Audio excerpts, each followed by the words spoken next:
vamos agora entrevistar o pastor Giovanni Santangelo, ele é o líder da equipe de evangelismo estrangeiro. Pastor, há quanto tempo o senhor serve no bloco?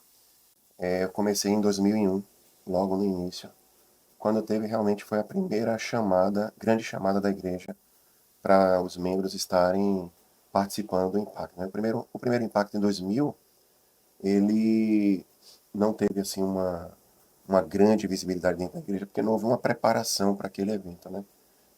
A gente a igreja fazia retiros de carnaval e naquele momento foi um momento que o pastor Bira percebeu que precisava experimentar o evangelismo nas ruas, né? E aí um grupo pequeno da igreja foi conduzido por ele para poder começar o evangelismo aqui durante o carnaval. E aí, desde lá de 2001, já começou a equipe de evangelismo estrangeiro? Não, eu fui como um membro normal da igreja para evangelizar pessoas. O evangelismo de estrangeiro deve ter ocorrido por volta de 2004, mais ou menos, né? Pastor Bira percebeu que eu falava inglês e aí ele então sugeriu que eu formasse. Foi ideia, se eu não me engano, da pastora Elis, de formar um grupo de estrangeiros. E aí a gente formou e desde então eu lidero esse grupo. Certo. E qual é a diferença entre evangelizar um estrangeiro, além da língua, né, especificamente, mas assim, qual é a diferença de evangelizar alguém que é de um outro país para as pessoas que são daqui? A dificuldade é se conectar com a cultura, com a mentalidade deles, né? Cada povo tem uma maneira de pensar, uma maneira de raciocinar sobre a vida, sobre a criação, sobre a forma de ver a natureza, a forma de ver o mundo. E isso cria um desafio muito grande. Além, claro, da língua, né? Porque, como são diversos sotaques diferentes, algumas vezes, por conta até do barulho, a gente não consegue entender ou estabelecer um diálogo, né? Então, as estratégias que a gente mais tem utilizado é...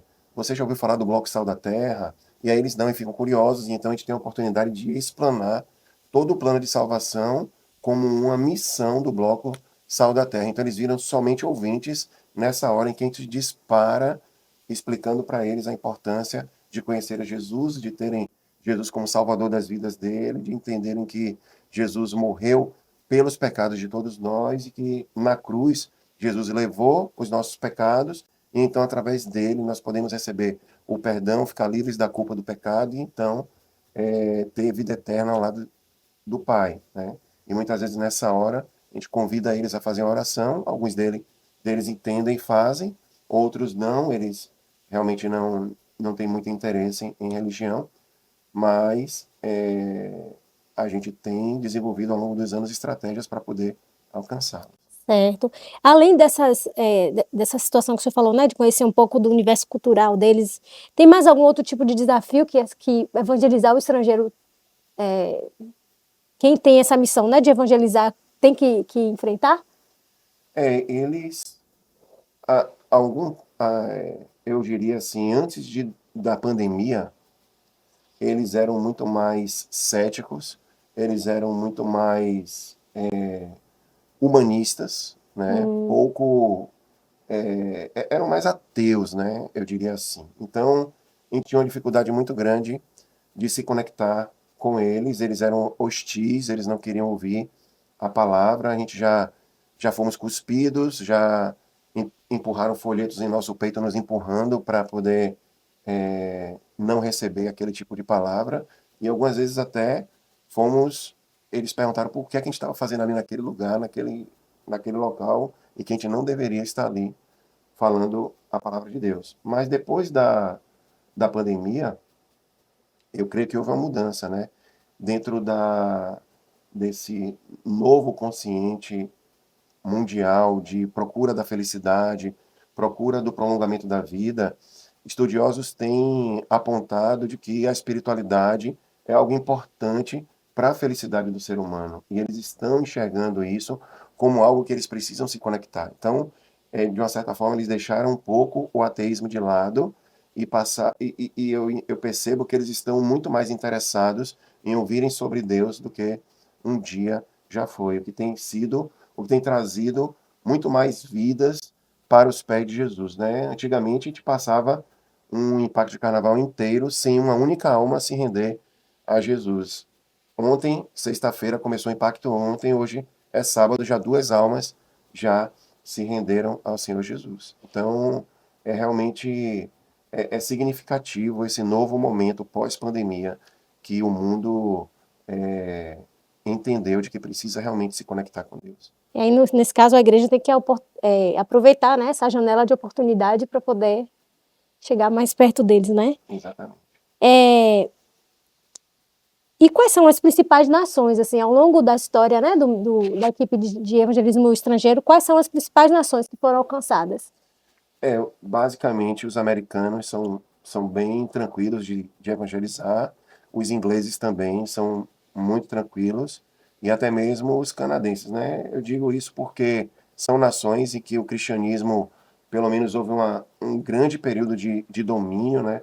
Então, são pessoas naturalmente já evangelizadas, que conhecem algo da palavra de Deus, então fica mais fácil eles entenderem a mensagem e assim resolverem se arrepender e se entregarem a Jesus. Ontem mesmo eu estava evangelizando o Vincent, que é um canadense, e quando eu comecei a falar de Jesus para ele disse que a avó dele já falava de Jesus para ele. Olha E isso. aí eu cheguei para ele e disse: e por que você não se entregou a Jesus? E ele não sabia muito bem responder, estava inseguro, então eu desafiei ele a fazer um convite para entrar no coração dele naquela hora, e ele orou repetindo a oração de confissão de pecado, de arrependimento e de convite de Jesus como Senhor da vida dele, e eu orientei a continuar quando ele retornasse, seguindo os passos de Jesus, não olhando para as críticas, né, porque os amigos dele ali ao redor já estavam criticando, já estavam dando risada, já estavam zombando. Eu falei ali, não, fique atento a essa crítica, mas você sabe que o que sua avó semeou no seu coração é o que realmente você deve seguir, e ele estava bem consciente do que ele precisava fazer. Eu oro para que ele permaneça nesse caminho. Ah, que bênção. O Sal da Terra acaba marcando a vida de uma pessoa, né? Que vem para cá de um outro país. Pastor, uma pessoa, como é que, qual é o perfil de uma pessoa que deve entrar na equipe, que pode entrar na equipe, né? De evangelismo? Alguém, por exemplo, uma pessoa que sabe falar uma língua estrangeira, quais mais habilidades essas pessoas devem ter? Elas precisam conhecer um pouco da cultura internacional, né? Precisam conhecer sobre algumas questões científicas, né? Inclusive no treinamento a gente trabalha muito essas perguntas que os ateus fazem para os cristãos, né? Nesse último treinamento, por exemplo, já tinha um vasto material na internet que eu passei para a equipe estudar, porque realmente são essas perguntas que o cristão precisa estar preparado para poder responder. Uma outra coisa que eles precisam estar atentos é realmente em ouvir o que a pessoa tem a dizer. Isso requer um listening bem apurado no meio de um barulho para poder perceber qual é a necessidade daquela pessoa para então conseguir, com a habilidade linguística, comunicar aquilo que Jesus pode tocar ou ajudá-la naquela área em que ela está precisando. Então, realmente, ter inglês como uma segunda língua ou qualquer outra língua é um desafio. Então, precisa de uma certa fluência para que ela consiga se comunicar e se conectar. Então, essa é uma das maiores dificuldades, né? A pessoa precisa realmente ter uma capacidade de escutar e uma capacidade, uma fluência na língua, para que essa fluência ela consiga se conectar a essa pessoa e então falar sobre Jesus no ponto que aquela pessoa precisa realmente ouvir. Então, essa conexão, ela é muito importante. Pastor, deixa uma mensagem, né, para o Bloco Sal da Terra pelos seus 25 anos. Bom, eu quero glorificar a Deus, né, louvar o Senhor por esse tempo, né? Creio que virão mais 25 anos e mais 25 anos. É um trabalho, como o pastor Lira já disse, que tende a se eternizar, porque esse trabalho nasceu no coração de Jesus.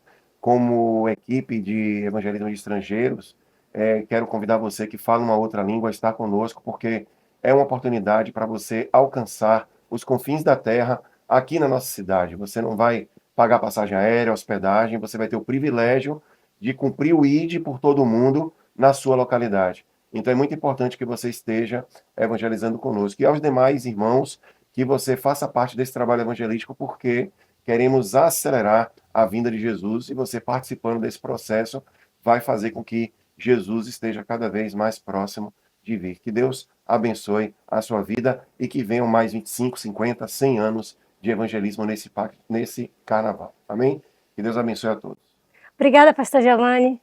Obrigado a Obrigada a você. você que assistiu a nossa entrevista. Deus te abençoe.